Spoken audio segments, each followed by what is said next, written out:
Ako po si Ana Ria de la Cruz, owner ng Ria's Special Buko Pie and Buko Juice. Nakagisnan na ni Ria ang pagnenegosyo dahil sa kanyang ama. Kasi dahil sa tatay ko, business-minded po yun. Halos lahat ng business, pinapasok niya. Kasabay ng pag-unlad ng negosyo, nakainggitan ang kanyang ama ng mga kapitbahay. Nung gabi na yun, pinasok kami sa bahay. Yun po, pinatay nila yung tatay ko. Halos mawalan ng pag-asa ang ina ni Ria dahil sa matinding pagluluksa sa sinapit ng ama. Isang araw, dumating sa kanilang bahay ang tiyuhin ni Ria na isang pastor.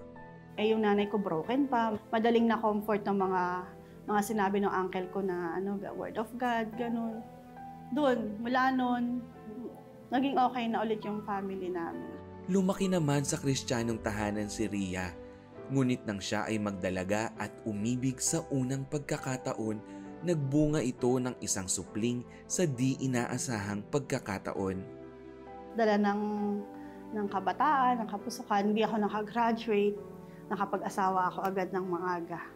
Hindi ko natapos yung schooling ko, naging housewife, sa bahay lang. Nang lumalaki na ang pamilya ni Ria, lumaki din ang gasto sa bahay, kaya nag-isip sila ng paraan paano madadagdagan ang income ng pamilya.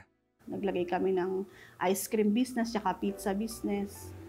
Ayun. Okay naman siya nung una. Nung nag-expand kami, parang di namin kinaya yung mga expenses. Ayun, so kinlose din namin mga after mahigit 1 taon.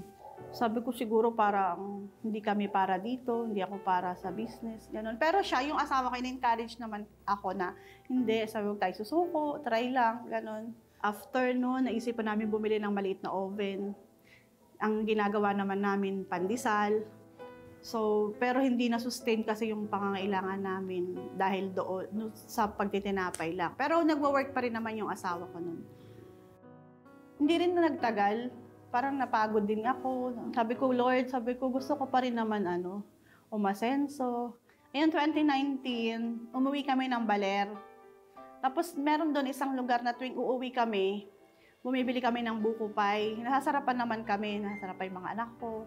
Sabi nung asawa ko, kausapin natin yung may-ari.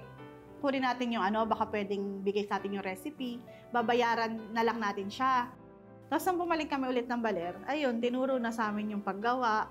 Basta ang kasunduan lang natin, huwag kayong magtatayo doon sa malapit sa amin. Sabi niya, ay hindi po, taga Bulacan po kami. O sige, sabi niya ganun. Ayun, tinuro sa amin. Nang makuha nila ang tamang timpla at lasa, doon na isinilang ang Ria's Buko Pie. Unang reseller ko, 10 bucks agad yung kinuha. Tuwan-tuwa na ako, may 20 boxes akong order. Sumunod, 40 boxes, dinadala sa Christmas party. Tapos naisipan namin maglagay ng maliit na cart. Nag-lockdown ang buong mundo dahil sa pandemya. Dagok ito sa negosyo ni Ria. Sabi ko, sayang naman, kaumpisa lang natin, magsasarado na agad tayo kasi wala nang lalabas na tao. Sinong bibili sa atin? Naisipan kong gumawa sa bahay, magpa-order, pero hindi ako nag-expect na may bibili. Siyempre, ang tao walang work, walang income, nasa bahay lang. Dahil sa social media, mas lalong sumikat ang Ria's Buko Pie. Umabot ng halos 400 orders ng Buko Pie kada araw ang ginagawa nila. Naging pagpapala rin ang Ria's Buko Pie sa mga kapitbahay na nawalan ng trabaho dahil sa pandemya. Kumita rin ang mga naging reseller ng Buko Pie. Maging ang mga magsasaka ng buko sa Baler ay nakinabang dahil sa negosyong ito. 4 na taon makalipas ang unang bugso ng pandemya, nakapagpundar ang mag-asawang Ria at Zaldi ng bahay, sasakyan, lote at truck pang deliver ng buko. Para mag-glorify pa rin namin yung pangalan ni Lord, meron doon nakalagay na, God's mercies are new every morning. Great is thy faithfulness. Sa bawat ginagawa po namin sa pag-business namin, talagang dapat mag-glorify namin yung Lord. Meron kaming kaisipan na habang gumagawa kami ng buko pie, parati nga sa isip namin na ang buko pie na ito, Lord, ay galing sa iyo at para sa iyo.